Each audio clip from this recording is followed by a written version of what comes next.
እንደዚህ ነው ላይ ነው። እሺ አንዴ ሁላችሁም ትሰሙኛላችሁ። እውቅናውን እዚህ ሆኜ ያነባዋለሁ። የክብር እውቅናና የምስጋና የምስክር ወረቀት ለሊቀ ሊቃውንት ያሬድ ሽፈራው የሶስቱ የዋድላ የዋሸራና የጎንጂ የቅኔና የትርጓሜ መጽሐፍ ምስክር መምህር።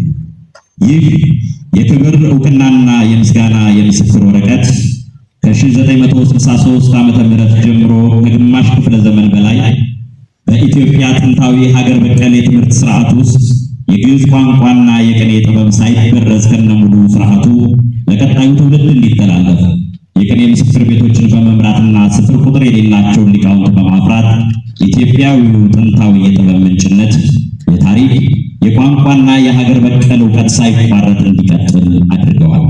በመሆኑ ለቅርስ ጥበቃ ለትውልድ ግንባታና ለሀገር ባበረከቱት ወደር የለሽ ባለውለታነቶ ባህር ዳር ዩኒቨርሲቲ ለእርሶ ያለውን ከፍ ያለ አክብሮትና ምስጋና ለመግለጽ ሲል